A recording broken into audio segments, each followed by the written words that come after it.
Welcome everyone to this exciting interview segment. Today we have the pleasure of sitting down with Philip Boyle, star of the Amazon Prime movie A European Christmas.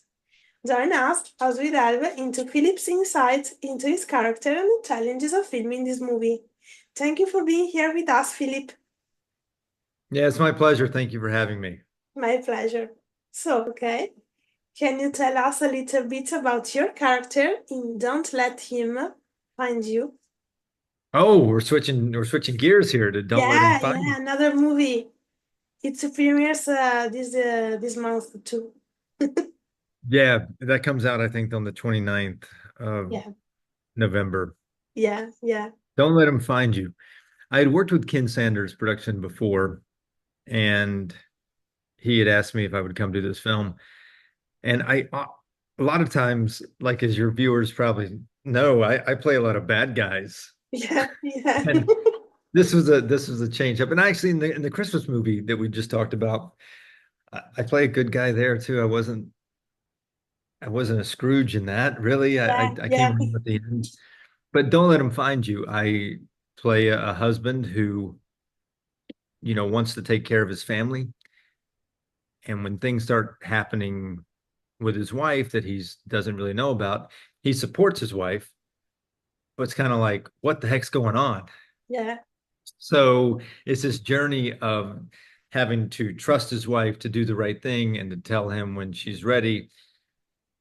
He gives faith to that, and at the end, we find out what's really happened and why things happened, and he has to be there for her. So, Okay. Okay. And what initially attracted you to your role in this movie? what initially attracted to me is that I'm usually playing bad guys, and this is Oh, actually he's a good guy, and I was like, okay, I want to go be a good guy because that's who I really am in real life. I'm not this crazy maniac who's going out, murdering people and whatnot. yeah. So that attracted to me to that, and getting to work with Brianna and Ken Sanders again.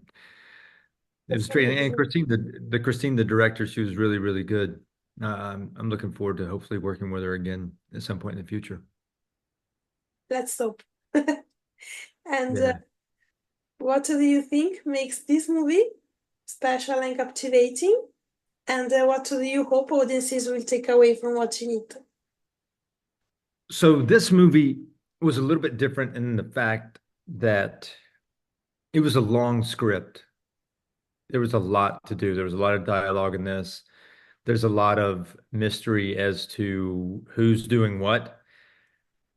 And it kind of keeps you on your toes to find out who was really behind what happened in the movie. I don't want to give anything away, Oh, yeah. you know. Uh, it, it's an interesting journey that happens because Brianna has to come to terms with some things she did in her life and put it all out on the table and spill it to her husband and explain why these things are happening now and the point in her life. Interesting. Yeah. And what was it like working with the rest of the cast and crew on set, on this set? Well, just like the one before, this cast and crew, the crew, some of the guys I worked with before, Robert, the DP, I think I worked with him on a movie called, oh, what's it called? It was initially called something, and then it was called something else. Um, where I had I can't remember the name of it now. That's so bad. But anyway, I worked with them before, Ken Sanders Okay. and the production team there. Uh, they're really good at what they do. They're on point. They treat films very special and always make me feel comfortable on set and give me the opportunity to play. Yeah. And I'm very grateful for that. So getting called back to a production company to do another film for them, I think is, a very flattering Yeah. thing. And I'm happy to be a part of it. And I'd love to do more for them. That's great. And what can you tease about your character journey? Let's see. Let's. Oh, You don't know if he really is a good guy or not, oh, in the sense of you don't know. My character's journey is he's hit with a lot of d doesn't know what's going on. And like I said earlier, he has to trust his wife to explain to him what is happening as things go along. So he is at his wit's end of having to put his faith and his trust in his wife mhm, and be hit with all these other things that happen, and then trust her to tell him what's going on because he doesn't know, and it's really frustrating. So he can't. It's a journey of him not trying to take it out on his wife for her not telling him, but also trusting her to say, "Okay, you tell me when you're ready to tell me." oh, I understand. Yeah, and we have a daughter in the film too, so my character comes in and wants to be very protective of them both. So you can't be protective if you don't know what's going on in somebody's life. Tell me the information, tell me what's going on. Yeah, And that does reveal itself in the film, but it's a journey of him having to have that trust in her yeah, that she'll do interesting. the right thing. Good thing. So, the last question about this movie. What Okay. was your favorite scene or moment while filming it? One of my favorite scenes in this movie was when we sit down and she tells me what's going on. It's Oh, a full-on scene of her explaining what happened in her past to lead us to where we're at now. And I think that the filmmaker Christine has done a good job of showing flashbacks during this process. I haven't seen the film yet, so I don't know what to expect. oh, But filming it, that was one of my favorite scenes because we got to really go down the path of how would you say this? How would you go about explaining this to your partner? yeah, And then them not being like, what the heck's going on? How dare you? But yeah, that never happened. It was a very empathetic, uh, cathartic scene, and I really enjoyed that scene. that's great. So, another change of subject, Yep. a quick question. At Survivor shows, we are big fans of Christmas rom-coms. What is your all-time favorite? Oh, my all-time favorite Christmas movie. Yeah, It has to be It's a Wonderful Life. that's great. It's a Wonderful Life. I watch it every Christmas Eve. I used to watch it with my family on Christmas Eve night, and it was one of my brother's favorite movies, and it always makes me cry. I usually watch it alone so that I can really relive things, and it just makes you appreciate life so much, and makes you realize just how valuable you are as a person, and your life affects so many other people Yeah, that it makes me want to go out and be a good person every single day because you never know whose life you're going to touch. And if you are going to touch somebody's life, let it be memorable and let it have a good impact on somebody, a positive impact. I agree. Yeah. Yeah.